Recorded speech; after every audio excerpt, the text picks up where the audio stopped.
Good morning or good afternoon. I think it's like 1 o'clock. How is everybody doing? When you come in, please say hello. As I told you this week, I'm not going to be coming on time because I have other commitments, but at least I'll make a time to come here. Hi. So yesterday I was ahead of myself. Today is supposed to be Gratitude Wednesday.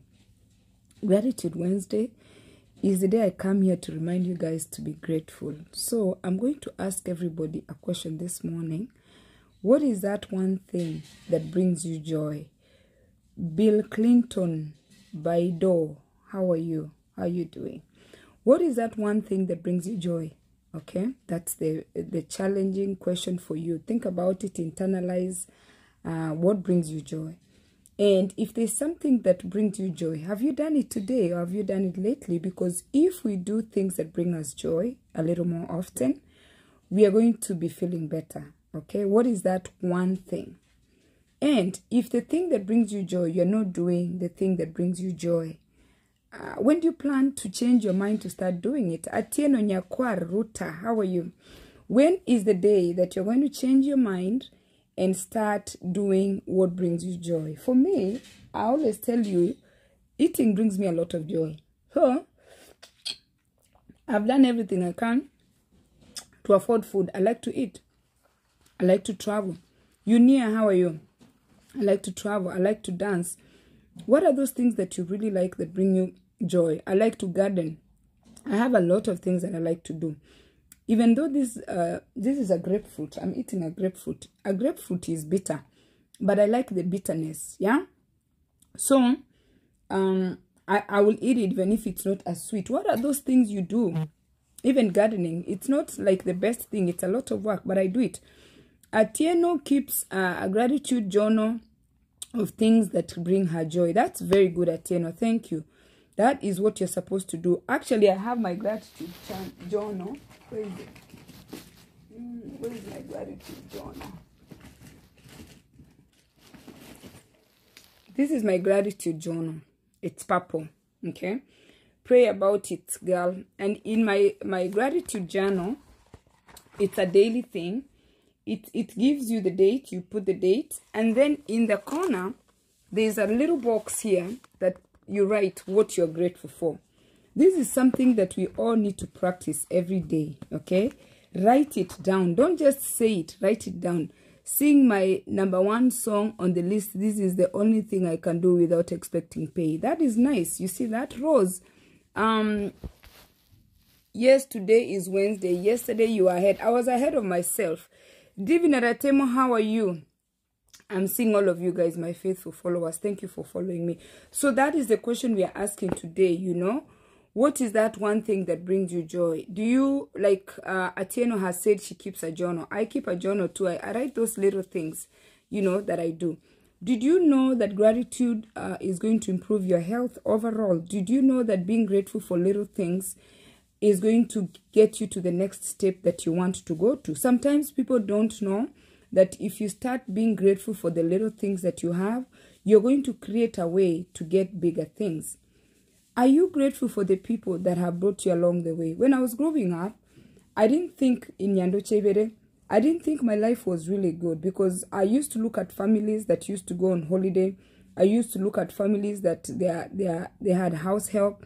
There are things I used to look around and I wanted, and those things used to steal my joy. But then I will quickly remind myself that, you know what, Penny in Nyando Chebere now, one day you can, you know, get up and do what? And do it yourself. And by the way, I later came to learn as I was growing up. My father had a car. By the time I was born in the 70s, my father already had a car. Then when I was like around in 5th grade, I went to boarding school, primary boarding school. That is where Seventh-day Adventist Eronge Primary School, that is where they started teaching us about gratitude. So I started looking at my father in a different way. I started looking at my mother in a different way. I realized that my father and my mother were not drunkards in the village. My parents had already put me in a situation where I was going to do better. So the teachers would tell us, Mr. Kumenda would tell us, that, you know what, like now me, by the time I was going to school, my brother was already a professor at the University of Nairobi. And he taught some of the teachers that were teaching me. My brothers would tell me that, you know, when you have to do better because your siblings are doing well. Your father is doing well. My father was in a great business. So I started learning at an early age to have gratitude. I cannot tell you that I am where I need to be, but I'm somewhere where I want to be, where I'm able to be self-sufficient. You understand? Where I'm able to take care of myself. I don't have to beg anybody to give me anything. Deborah, how are you?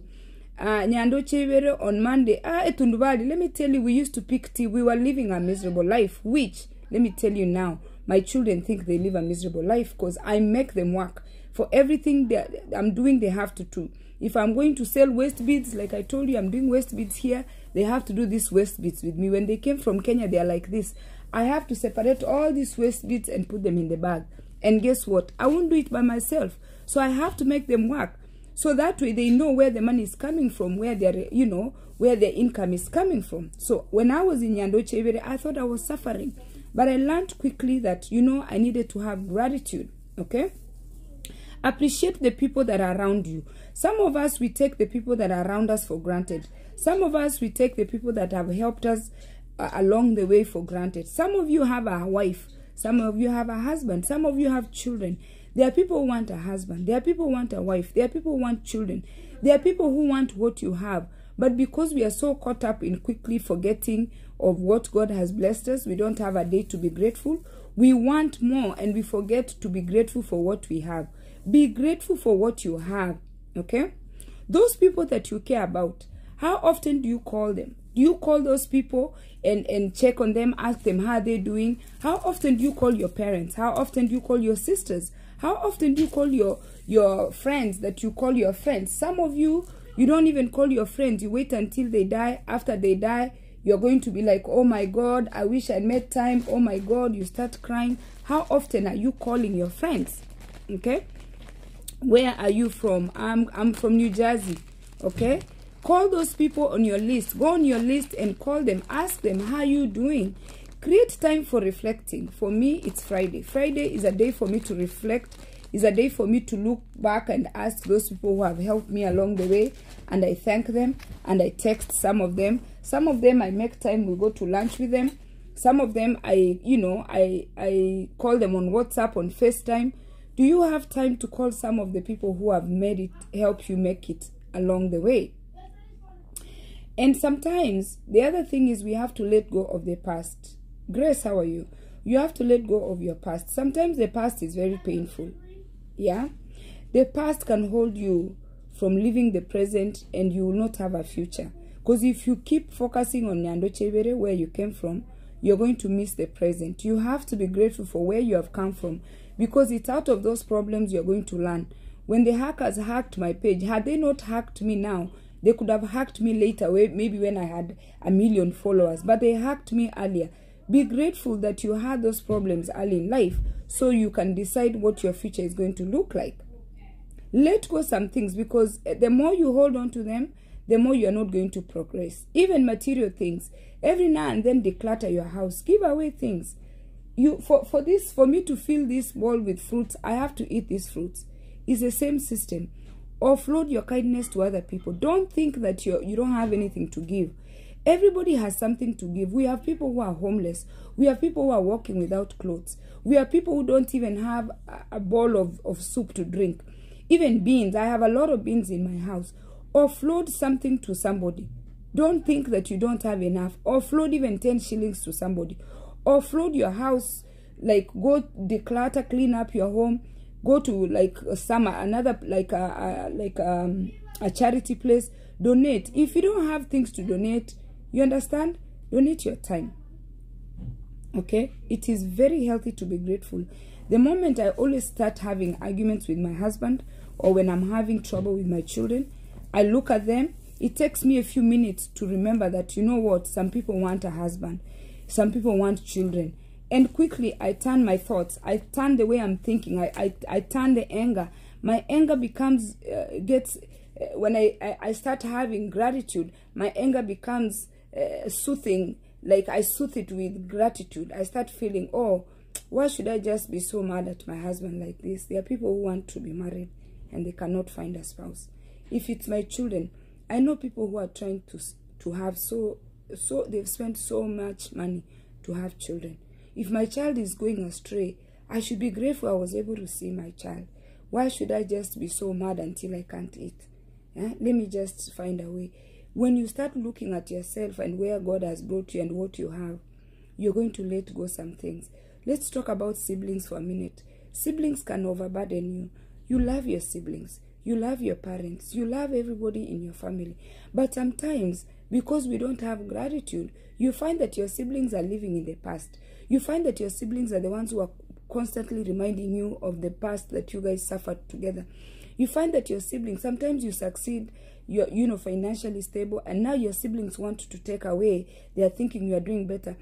Some of your siblings are broke. Some of your family members are broke because they never let go the past so they can create a fresh mind to grow their net worth. Grow your network. Meet people. Grow yourself. Want to do better. I started this page in 2020. I want the page to grow. I have to keep coming back here and tell you guys, please like my page. Please subscribe to my YouTube channel. I have to do this every day. You understand? Smile Dove, can you help me with my music career? Give me your music, I'll share on my page. I am ready to share anybody's things they are doing on my page. If you have something that you are selling, right now I'm doing it for free because I'm not very rich. Right now, I'm also trying to hustle. If you want me to advertise something for you on my page, come to my inbox. And as long as it's clean business, I'll post it there for you. But remember, I'm striving. I'm grateful for 60,000 followers. I'm grateful for every one follower that follows me each day. And by the way, I told you that those people who follow me, new followers, I pick one random one and I send them credit in Kenya. And those people who are sharing my reels, I pick one random one. You have to tag me. Tag me. Anybody who posts my reels and tags me, you stand a chance of getting 5,000 shillings. And I will send that with no problem. Okay? Celebrate the little achievements. Look at me now. I'm working for my money. Don't wait to be a millionaire to celebrate. Celebrate the little things celebrate that there's somebody who wants to buy my waist beads. Celebrate that there's somebody who's willing to watch me. Thank you for watching me. Celebrate the little achievements. Celebrate the little things that, you have shelter. Celebrate the little things that you are able to eat. Penny, there is this issue like you give out the time you need help. There is no one to hold your hand. I have gone through this and still in this phase. But what gives me courage is I did not give so that I will be given back. Keeping a gratitude journal has helped me to maintain positive vibes. Negative is no longer in my mind. Who wrote this? Atieno, let me tell you my story. I'll tell you guys my story real quick. And I think I'm out of my time, but I'll tell you a story. This is a personal story. In 2018, my mother went through surgery. And she had a little brain tumor she was operated on. This is very personal, and I want to tell you how I put a spin into my life. And the challenge with my mother is what put a spin to my life. So my mom had surgery, fine. And then she was healing. It took her a while to heal.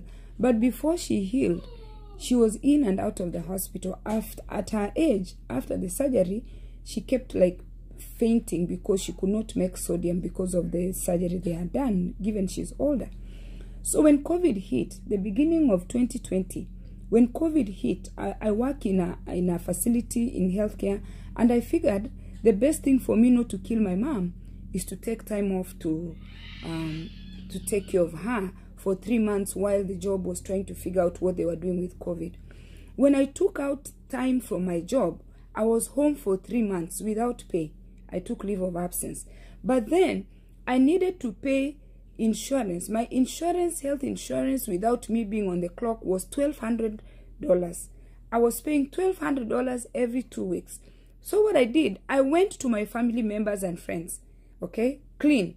I said, you know what, I'm going through a lot, because we all didn't know COVID was coming. I'm going through a lot. Vincent, how are you? Very good, Vincent. I'm glad to learn that you've learned something from me. And I tell you people my stories. So I was soliciting. No, was I not only soliciting for funds? I was soliciting for food. So I told my family members and friends, the people that have been there for clean. I didn't like really. I must say I was expecting them to help me. I don't want to lie that I didn't expect them to help me. No. I was expecting everybody that I've been helping along the way to cook a meal for my mom. Because my mom got tired of eating my food. My mom got tired of eating the same food, the same spices. So I would send messages out there to those groups. I mean, or ladies, can anybody make spinach for me? Like, can somebody cook for my mom? Like, something different. She just wanted something different. Fine. Then, when I brought my mom home, my mom did not know where she was. So she needed one-on-one. So again, I wrote messages. I said, I need people to come to my house and watch my mom one-on-one to take turns so I could go to the flea market. You know, I sell these bits. I did not go to that flea market for that whole year. And there was nobody willing to do that. I want you people to know that. And you know what? I say this with no shame. I say this with no conscience. And I'm not ashamed to tell people that. I was stuck with my mother and my children and my husband. And it hurt me so much. I felt so much pain. I'm the kind of person, I've always had jobs where I'm available. I've never had a job where I cannot leave my job. I've always worked in a place of work that I can drop anything to come. In all the years I lived here in America, I was telling my children, I witnessed 4 to 5 babies being born. 4 to 5 babies. I was the first one to see these children because I was in the delivery room. These are real stories that I need to write in my book.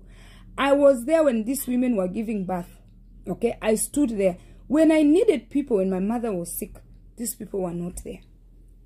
I'm not ashamed to say that. And I was shocked to find out that there was nobody. Okay, when I say there was nobody, out of 100 people, there were 2 people. Let me talk about the 2 people.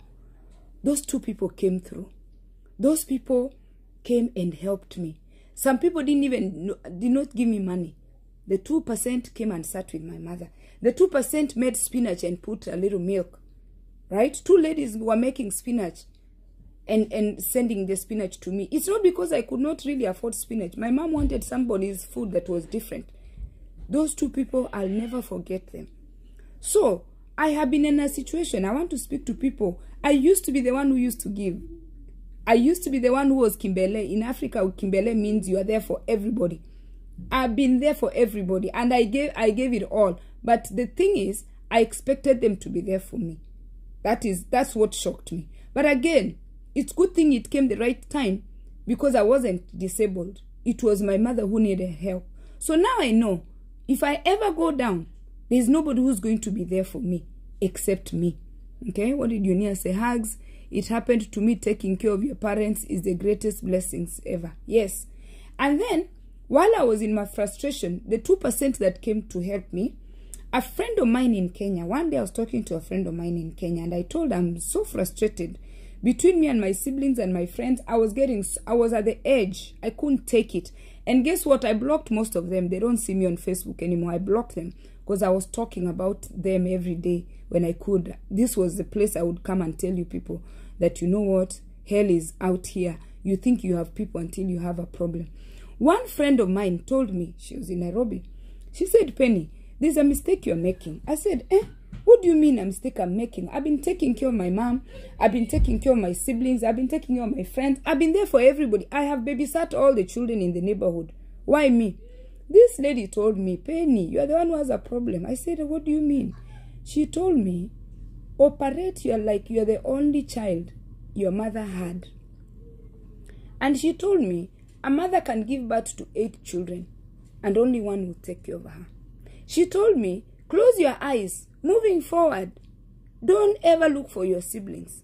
Don't ever try to tell them that you need this, you need that. Don't look for those friends.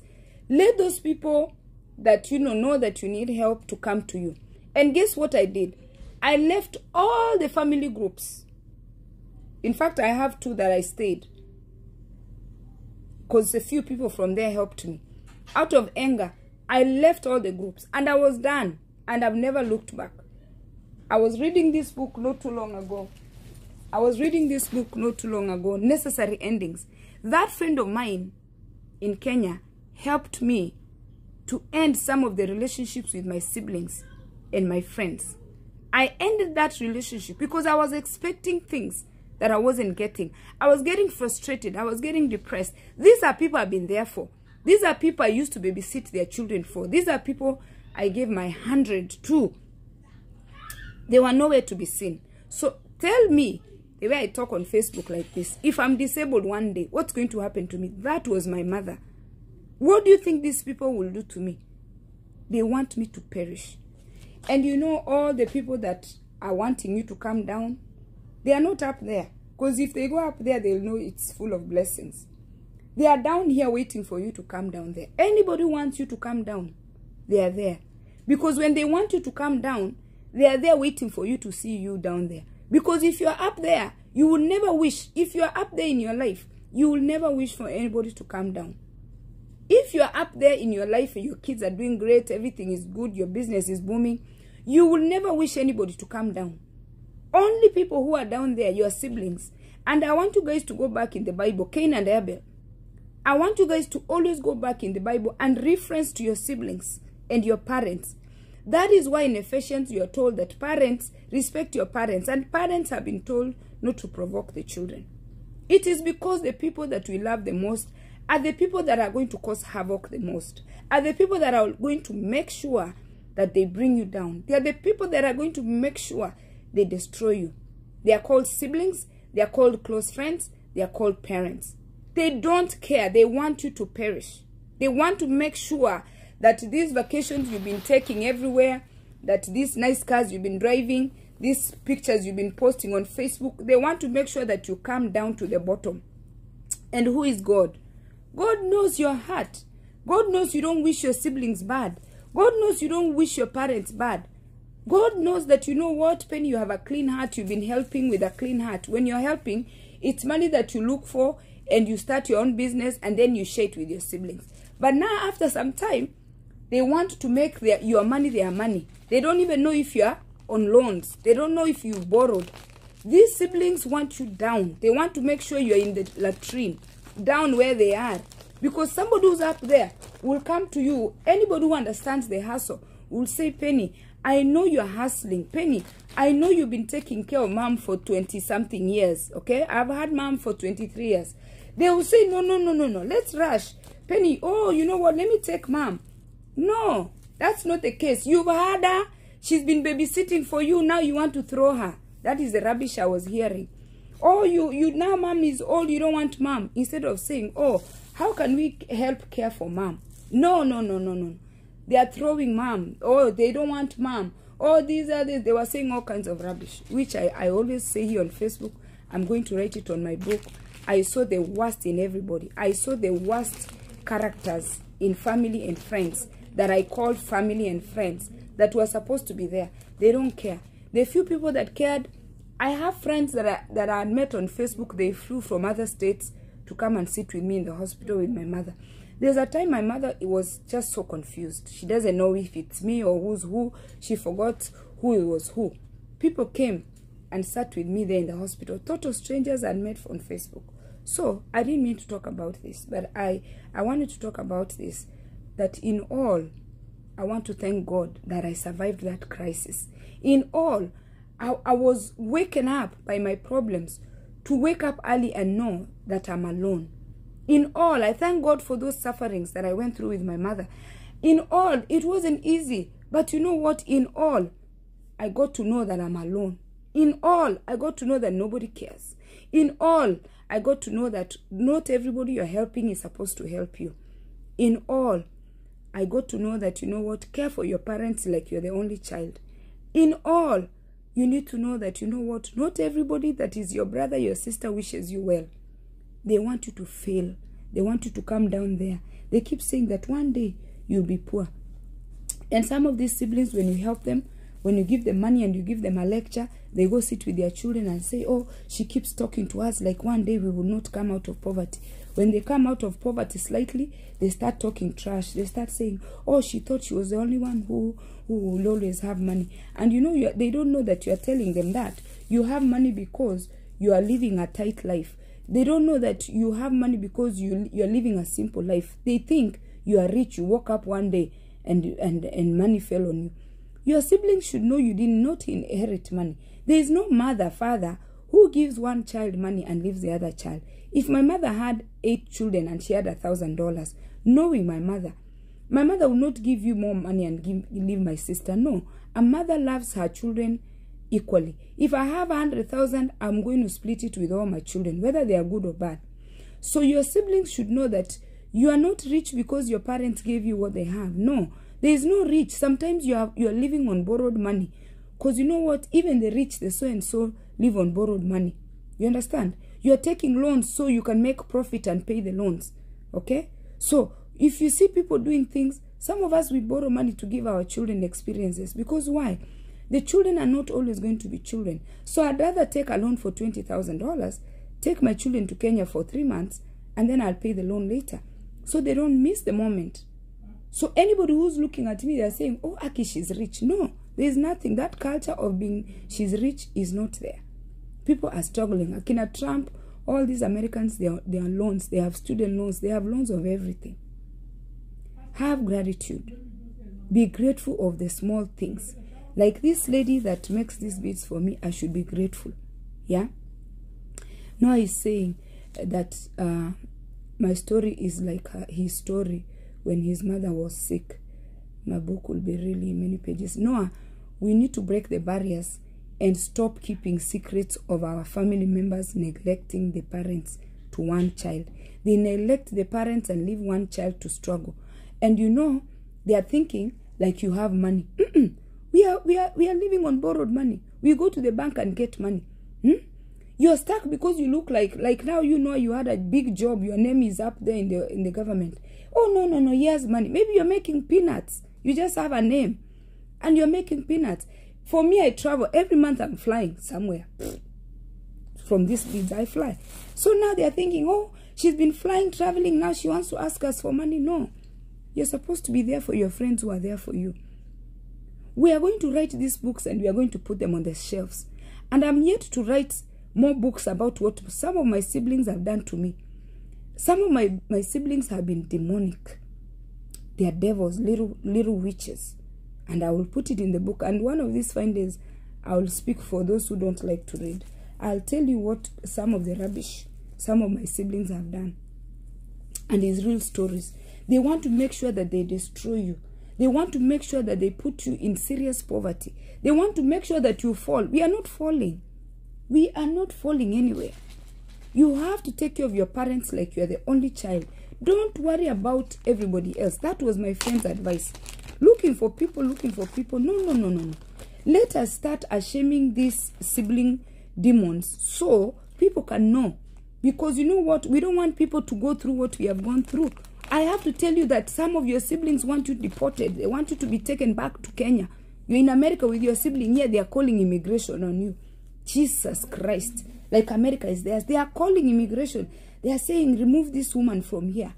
They are calling. They want you returned to Nyando Chevere. Return to the sender. And who is God? God said, Penina, Nyando Chevere is not for you. You prayed to come out of that place. You are not going back to Nyando Chevere to do what? To pick tea? Eh? What am I going to do? The tea we used to pick, there is no kilos. And God said, Penina, immigration is not going to deport you. Deport you for what? Eh? Stay here in America and thrive and eat life. The sibling wanted me returned to Kenya, to Nyando Chevere. Yes. Self-love. I said, no, Nyando Chevere is not seeing me anytime. I'm selling waste beads in America and I'm thriving. These same siblings, they want to make sure you are returned to your poverty. To zero. Nyando Chevere to herd cows and milk cows.